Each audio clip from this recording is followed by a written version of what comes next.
Assalamualaikum warahmatullahi wabarakatuh. Salam sukses dalam berbagi untuk Bapak Ibu sekalian dimanapun Bapak Ibu berada. Kembali di channel saya, cuma di berbagi edukasi, berbagi motivasi dan pengalaman. Baik Bapak Ibu sekalian, kali ini kita akan membahas cara mudah membuat modul ajar kurikulum merdeka. Tentunya ini kita buat contoh mata pelajaran pendidikan agama Islam dan mudah dimengerti untuk fase F atau kelas 11 SMA atau SMK. Baik Bapak Ibu sekalian, kita ketahui dalam modul ajar itu sekurang-kurangnya ada 3 komponen sesuai dengan Keputusan Menteri Pendidikan, Kebudayaan, Riset dan Teknologi nomor 262 tahun 2022, yakni modul ajar itu terdiri dari tujuan pembelajaran, langkah-langkah pembelajaran, dan asesmen atau penilaian. Baik Bapak Ibu sekalian, ini kita akan bahas cara mudah membuat modul ajar. Ini sebagai contoh cover modul ajar yang saya buat. Baik Bapak Ibu sekalian, sebelum kita ke modul ajarnya, di sini ada lembar pengesahan. Ini contoh punya saya, lembar pengesahan modul ajar kelas 11 Desain Permodelan Informasi Bangunan dan Teknik Bisnis Sepeda Motor, Pendidikan Agama Islam dan Mudah dimengerti ya. Elemennya elemen 3, yakni akhlak, tentang adab menggunakan media sosial. Ketahui yang pertama itu adalah, kalau dalam pendidikan agama Islam, yang pertama adalah elemennya adalah Al-Quran, yang kedua adalah akidah, yang ketiga akhlak, yang keempat fikih, yang kelima adalah sejarah peradaban Islam. Ini contoh lembar pengesahan. Ini boleh diletakkan di depan modul setelah cover atau di belakang modul yang telah kita buat. Di sini tanggal pembuatan, nama guru, kemudian diperiksa oleh Waka Kurikulum, dan di bawahnya mengetahui menyetujui kepala sekolah. Nah, ini lembar pengesahan seperti ini Bapak Ibu sekalian. Baik Bapak Ibu sekalian, kita akan masuk langsung bagaimana modul ajar kurikulum merdeka. Jadi sebenarnya banyak sekali bentuk formatnya modul ajar dalam kurikulum merdeka. Yang terpenting adalah sesuai dengan keputusan Menteri tadi nomor 262 tahun 2023, modul ajar sekurang-kurangnya terdiri dari 3 komponen, yakni tujuan pembelajaran, kemudian langkah-langkah pembelajaran, yang ketiga adalah asesmen. Baik Bapak Ibu sekalian, ini modul ajar yang saya buat ini versi lengkap ya. Versi lengkap semua kita buat di sini. Kita akan bagi yang pertama informasi umum Bapak Ibu sekalian. Nah, informasi umum ini berisikan nama sekolah ya. Kita buat nama sekolah kita SMA ke SMK, mata pelajaran, penyusun, fase atau kelas, tahun pelajaran, semester, kompetensi awal, yakni kompetensi awal yang ingin dicapai dari pembelajaran tersebut. Kemudian profil pelajar Pancasila ya, karena memang salah satu karakter kurikulum merdeka adalah terdapatnya profil pelajar Pancasila. Nah, sini tinggal dituliskan.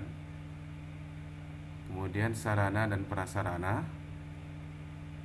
Kemudian Bapak Ibu sekalian, target peserta didik, metode pembelajaran. Ini contohnya ya, the power of two.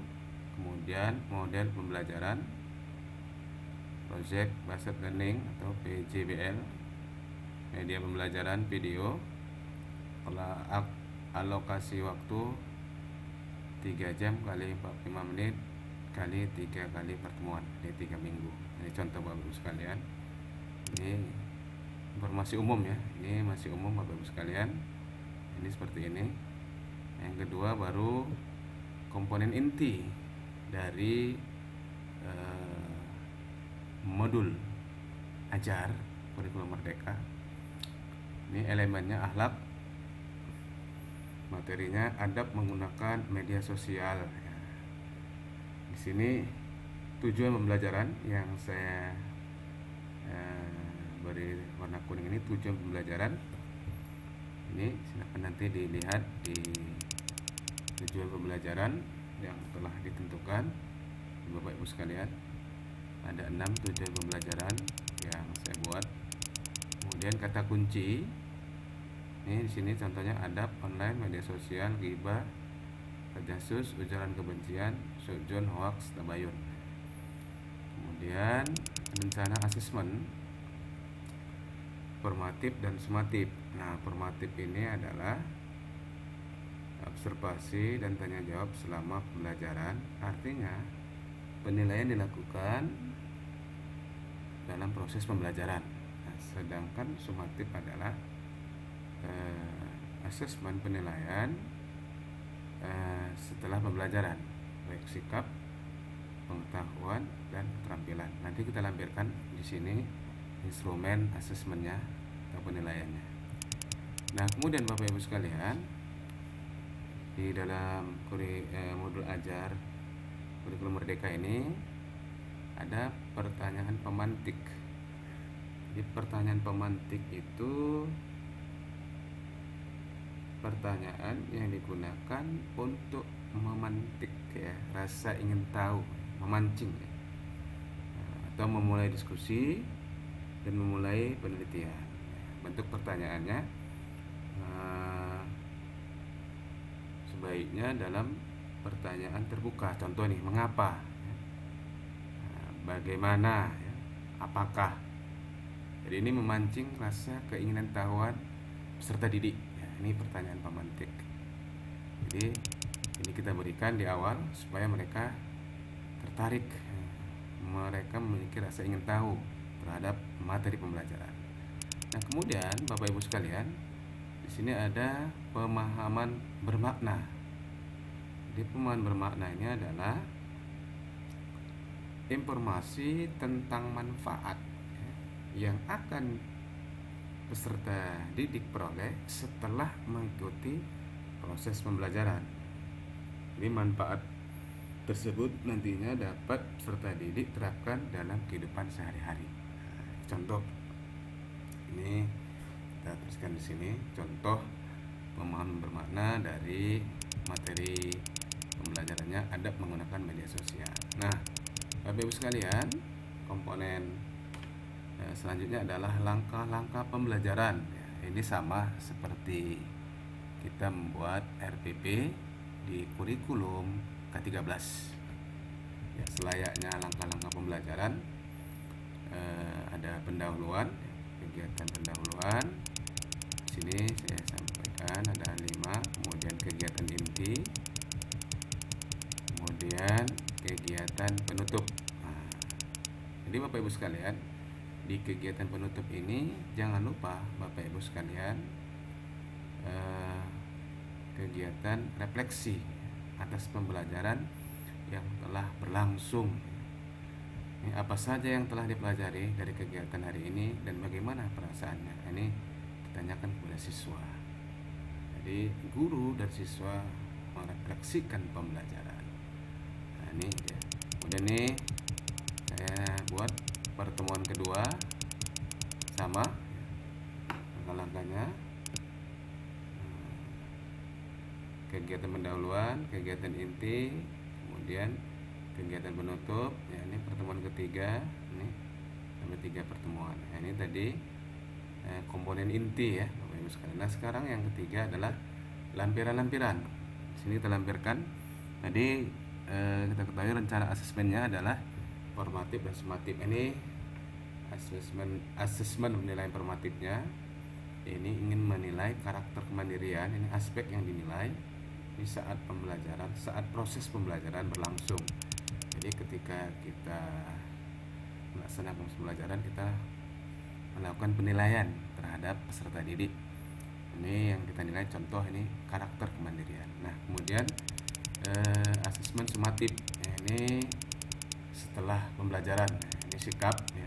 Ini instrumennya. Kemudian di sini kita juga penilaian pengetahuan ya, dan berganda. Ini ada 10 saya buat. Kemudian pertanyaan esai, dan di sini saya tuliskan juga kunci jawaban. Ini kunci jawabannya. Nah, yang kemudian yang ketiga kita buat juga di sini instrumen asesmen keterampilan ya. Ini contoh ya, mempresentasikan tentang adab bermedia sosial dalam Islam. Di sini ada instrumennya, apa yang dinilai dari presentasi peserta didik. Nah, tadi itu lampiran instrumen asesmen. Kemudian di sini pengayaan, Bapak Ibu sekalian. Ini pengayaan peserta didik yang sudah mencapai kompetensi minimal mendalami lebih lanjut buku atau kitab pengayaan di bawah ini. Ini bagi yang sudah mencapai KKM, dianjurkan peserta didik untuk membaca, mendalami buku yang disebutkan. Kemudian remedial, kegiatan remedial bagi peserta didik yang belum mencapai nilai kriteria kompetensi minimal yang ditetapkan agar mempelajari materi adab menggunakan sosial media dengan langkah-langkah yang sederhana ya. Jadi itu pengulangan. Nah, kemudian di lampiran ini juga kita sampaikan bahan bacaan ya. Ini ada 4 bahan bacaan dari modul kita. Nah, kemudian yang keempat, glosarium, istilah-istilah, penjelasan istilah-istilah di dalam modul ajar yang telah kita buat. Baik Bapak Ibu sekalian, nah, inilah cara membuat modul ajar kurikulum merdeka. Sangat mudah. Mengenai bentuk, formatnya itu tidak ada format yang baku, terserah Bapak Ibu sekalian bagaimana bagusnya. Ini tergantung mata pelajaran, kemudian sekolah Bapak Ibu sekalian. Yang terpenting di dalam modul itu terdapat 3 komponen, yaitu tujuan pembelajaran, kemudian langkah-langkah pembelajaran, dan juga asesmen penilaian. Demikian Bapak Ibu sekalian, semoga bermanfaat. Salam sukses, salam berbagi. Assalamualaikum warahmatullahi wabarakatuh.